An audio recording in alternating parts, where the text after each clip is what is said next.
Selamat datang saudara-saudari. Hari ini kita mahu masuk dalam pelajaran mengenai 3 keperluan untuk bertumbuh. Ya. Dalam dunia ini kita tahu ada banyak biji, ya. Macam mana biji itu ditanam di tanah dan macam mana ia bertumbuh. Kalau satu biji benih, ya, ditaruh dalam persekitaran yang tidak sesuai untuk biji benih itu susah nak tumbuh, ya, susah nak tumbuh, ya.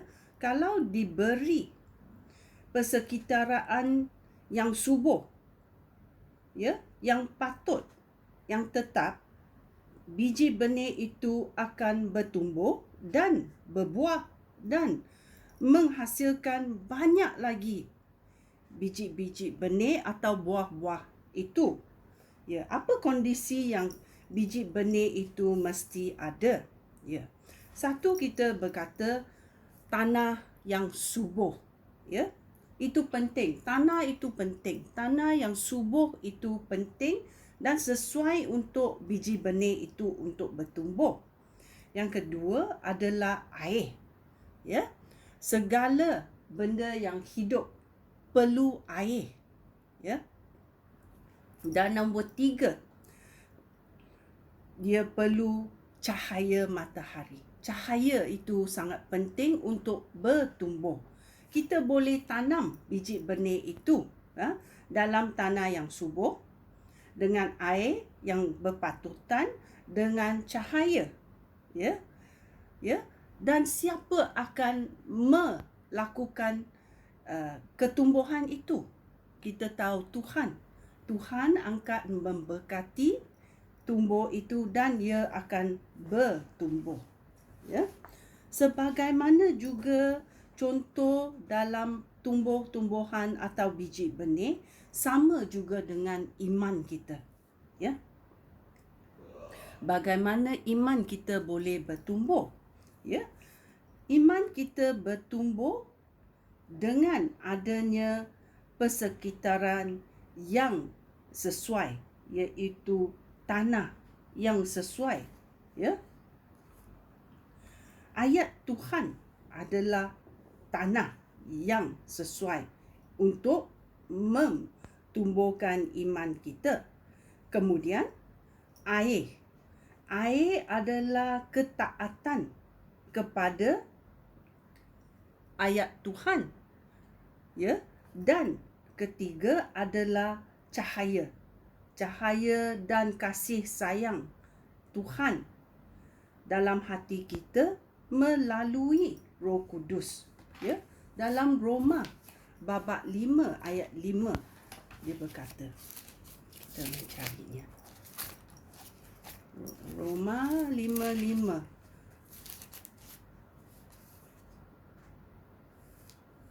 Harapan itu tidak akan mengecewakan kita kerana Allah sudah mencurahkan kasih-Nya ke dalam hati kita. Ya, Allah melakukan hal itu dengan perantaraan Roh Kudus-Nya yang sudah dikurniakannya kepada kita. Ya, Roh Kudus ada dalam hati kita. Oleh itu Roh Kudus boleh, ya, mengubahsuaikan persekitaran kita. Dia akan mengairi kita supaya kita taat kepada ayat Tuhan, dan dia akan memberi cahaya, iaitu kasih sayang Allah kepada kita.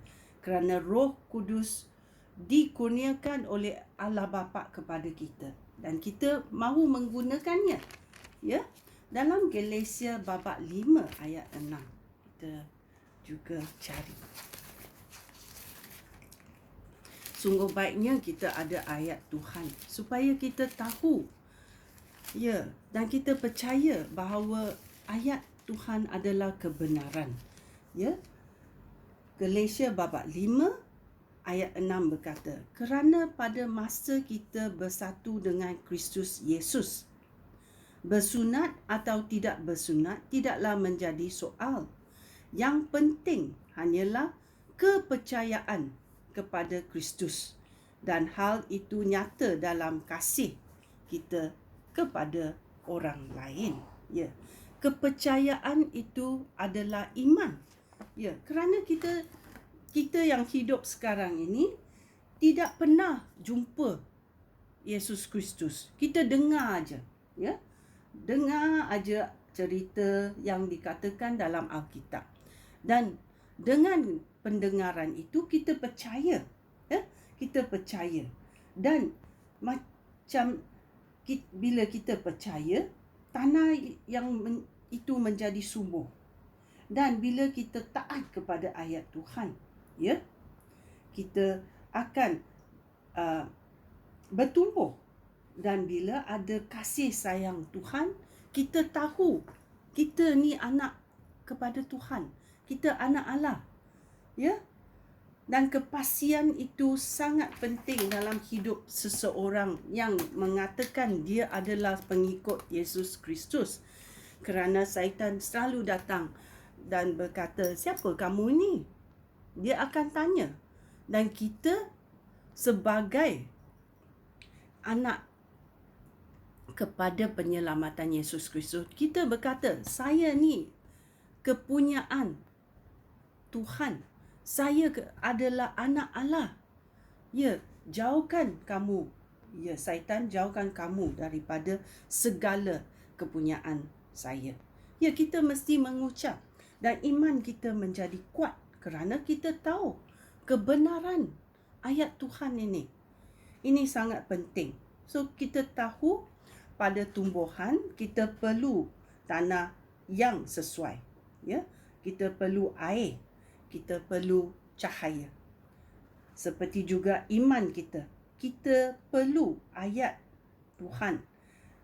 Wahyu daripada ayat Tuhan boleh menukar minda kita.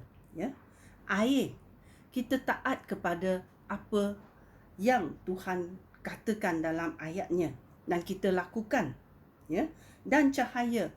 Bila kita tahu kita disayangi oleh Tuhan, kita akan selalu mau buat benda untuk Tuhan.